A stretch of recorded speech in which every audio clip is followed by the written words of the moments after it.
गांधी के सदन में पहुंचने से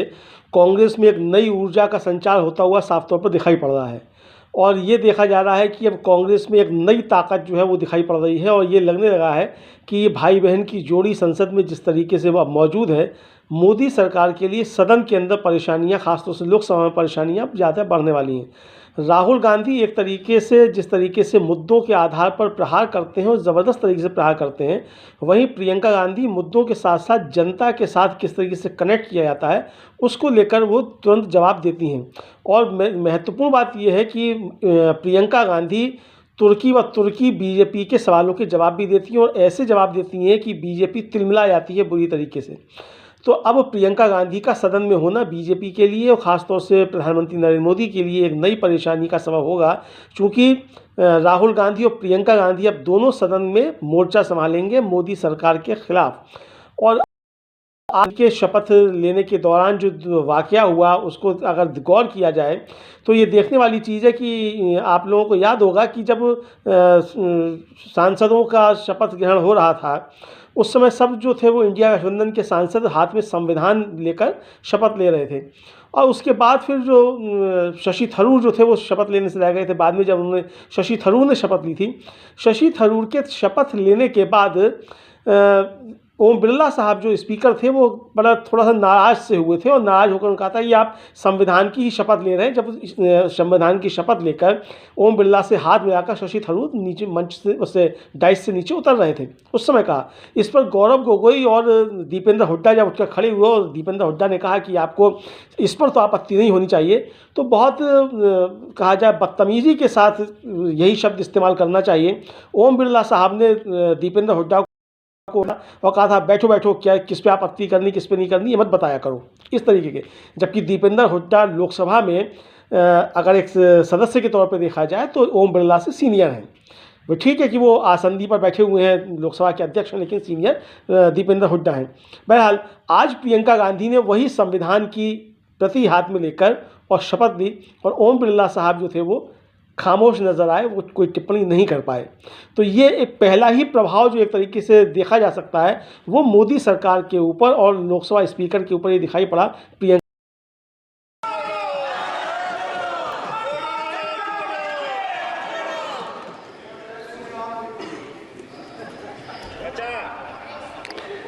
मैं प्रियंका गांधी वाड्रा जो लोकसभा की सदस्य निर्वाचित हुई हूँ, सत्यनिष्ठा से प्रतिज्ञान करती हूँ कि मैं विधि द्वारा स्थापित भारत के संविधान के प्रति सच्ची श्रद्धा और निष्ठा रखूँगी। मैं भारत की प्रभुता और अखंडता अक्षुण्ण रखूँगी तथा जिस पद को मैं ग्रहण करने वाली हूँ उसके कर्तव्यों का श्रद्धापूर्वक निर्वहन करूँगी। जय हिंद।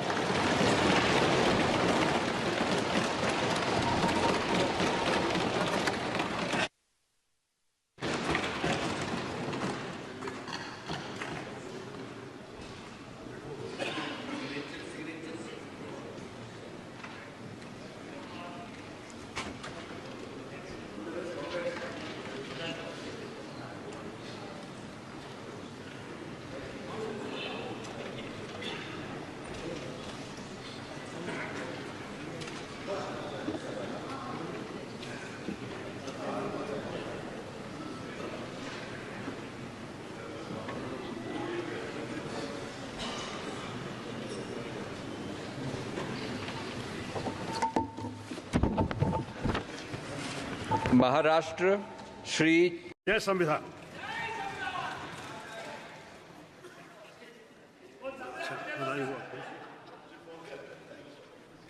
संविधान की शपथ तो ले ही रहे हैं,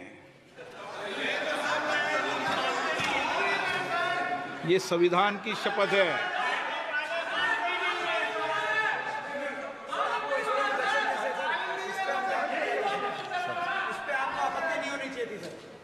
किस पे आपत्ति नहीं हो, सलाह मत दिया करो। चलो बैठो, चलिए।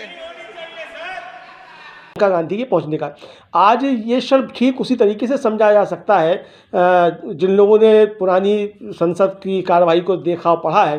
कि जब इंदिरा गांधी पहुंची थी सदन में पहली बार चुनकर, तो ठीक इसी तरीके का माहौल था और उस समय डॉक्टर लोहिया सदन में मौजूद थे। आज कुछ कुछ जो है वो छवि इसी तरीके की देखने को मिली कि इंदिरा गांधी की छवि जो थी प्रियंका गांधी का जो आज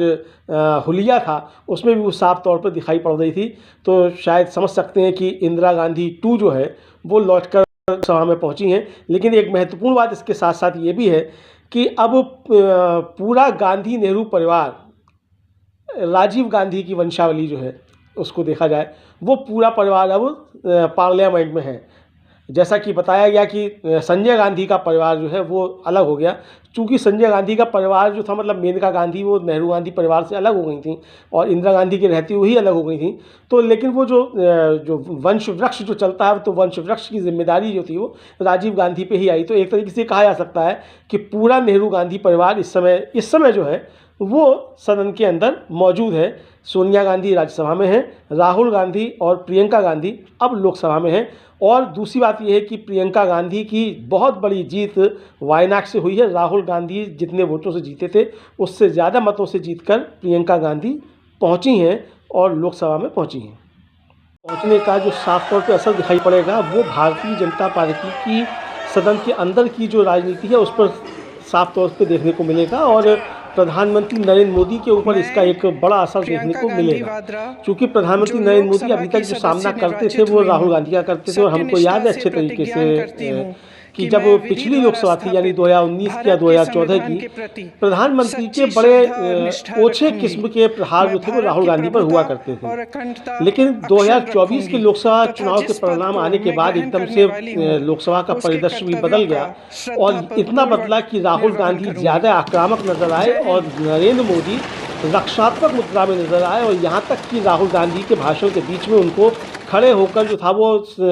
आरक्षण मांगना पड़ा एक तरीके से लोकसभा स्पीकर से, यानी कहना पड़ा कि लोकसभा स्पीकर से कि त्राहिमाम मतलब मुझे बचाओ, रक्षाम कुरु, ये एक तरीके से कहना पड़ा प्रधानमंत्री नरेंद्र मोदी को लोकसभा स्पीकर से। अब ये जो प्रहार राहुल गांधी की तरफ से अभी तक होता था, अब इसको डबल ताकत के साथ कांग्रेस लोकसभा के अंदर परफॉर्म करेगी। और लोकसभा में जब राहुल गांधी तो ठीक है मुद्दों के आधार पे और वो तथ्यों के साथ हो, हालांकि राहुल गांधी की एक लीक होती है उस लीक पर ही वो बात करते हैं, लेकिन प्रियंका गांधी जिस तरीके से प्रहार करती हैं और जो प्रत्युत्पन्नमति जो कहा जाता है, प्रत्युत्पन्नमति मतलब तुरंत जिसका उत्तर, वो प्रियंका गांधी के अंदर कौशल है और उस कौशल की थोड़ी सी कमी राहुल गांधी में पहले देखी जाती थी। हालांकि अब वो भी राहुल गांधी में भी कमी नहीं देखी जाती है, क्योंकि अब प्रेस कॉन्फ्रेंस में जो एजेंडे के तहत लोग उनसे सवाल पूछते हैं तो वो जिस तरीके से जवाब देते हैं उससे साफ तौर पर समझा जा सकता है कि वो अब राहुल गांधी भी उस कमी को पूरा कर चुके हैं। लेकिन चूंकि प्रियंका गांधी का लंबा समय जो है वो एक कार्यकर्ता की तरीके से बीता है जनता के बीच में, और पहली बार इतना लंबा अनुभव लेने के बाद और देश के तमाम हिस्सों में लेने के बाद और तमाम बड़े नेताओं के चुनाव प्रचार संचालित करने के बाद, यानी राजीव गांधी से लेकर इंदिरा गांधी से लेकर सब में वो शामिल रही है, राहुल गांधी के में भी रही है, सोनिया गांधी के में भी रही है, तमाम लोगों के में रही है। और आज जब वो पहुंची हैं तो इसका असर एक तरीके से देखा जाए तो लोकसभा में साफ तौर पर दिखाई भी दिया। प्रियंका गांधी के शपथ लेने के बाद जिस तरीके से हंगामा बढ़ा अडानी के मसले को लेकर, और फिर संसद जो थी वो स्थगित करनी पड़ी पहले 12 बजे तक, उसके बाद फिर पूरे दिन भर के लिए करनी पड़ी, कल तक के लिए संसद स्थगित हुई। यानी प्रियंका गांधी का पदार्पण जो लोकसभा में हुआ है उसका असर अब साफ तौर पर कांग्रेस की रणनीति पर दिखाई देने लगा और ये नरेंद्र मोदी के लिए दिक्कतें पैदा करेगा, क्योंकि नरेंद्र मोदी ने जिस तरीके से पिछले 2 लोकसभा कार्यकाल के दौरान जिस तरीके से पहले टिप्पणी की एक डॉक्टर मनमोहन सिंह को लेकर कि बाथरूम में नहाते हैं, जो रेनकोट पहनकर नहाते हैं, इस तरीके की बेहूदी टिप्पणियां अगर नरेंद्र मोदी की तरफ से की जाएंगी तो उसका करारा जवाब अब कांग्रेस की तरफ से लोकसभा में मिलेगा। इसके लिए नरेंद्र मोदी को तैयार होना पड़ेगा। लेकिन हमको लगता है कि जिस तरीके का इस समय लोकसभा का परिदृश्य है उसमें नरेंद्र मोदी अब लोकसभा में आने से बचेंगे। पहले भी कम आते थे, राहुल गांधी ने जब कहा कि वो मैं रहूंगा तो वो नहीं आएंगे और हमने देखा कि वो लोकसभा में नहीं पहुंचे नरेंद्र मोदी, और अब लगता है कि प्रियंका गांधी भी जब पहुंच गई हैं तो इसका सीधा सीधा असर जो है वो नरेंद्र मोदी की जो मानसिक स्थिति है उस पर इसका असर देखने को मिलेगा। अब देखना होगा कि नरेंद्र मोदी जब लोकसभा में आते हैं तब वो किस तरीका का व्यवहार करते हैं, और प्रियंका गांधी और राहुल गांधी की जोड़ी का एक तरीके से प्रभाव जो है वो नरेंद्र मोदी के ऊपर तरीके से दिखाई पड़ता है। पूर्वक निर्वहन करूंगी। प्रियंका गांधी के लोकसभा में पहुंचने का उत्तर भारत और दक्षिण भारत दोनों पर असर होगा, इसको साफ तौर पर समझा जा सकता है। दक्षिण भारत पे तो असर ये है कि चूंकि अब गांधी परिवार का एक सदस्य दक्षिण भारत से चुनकर आया है और राहुल गांधी पहले दक्षिण भारत से चुनकर आए थे 2019 में वायनाड से ही, और उन्होंने वो सीट खाली की थी, तो उस सीट पर प्रियंका गांधी पहुंची हैं। यानी दक्षिण से रिश्ता जो है वो गांधी नेहरू परिवार का वो बना हुआ है और इसका प्रभाव साफ तौर पर दक्षिण की राजनीति पर दिखाई पड़ेगा। और राहुल के वायनाड में लड़ने का ही एक तरीके से फ़ायदा ये कहा जा सकता है कि तेलंगाना में जहां कांग्रेस को कोई समझ ही नहीं रहा था कि कांग्रेस वहां सरकार बना सकती है और लड़ाई में भी आ सकती है, ये भी नहीं समझा जा रहा था। और राहुल गांधी की भारत जोड़ो यात्रा और वायनाड का असर, ये सब मिलाकर अगर देखा जाए तो इसने वहाँ तेलंगाना में कांग्रेस की सरकार बनाने में महत्वपूर्ण भूमिका अदा की।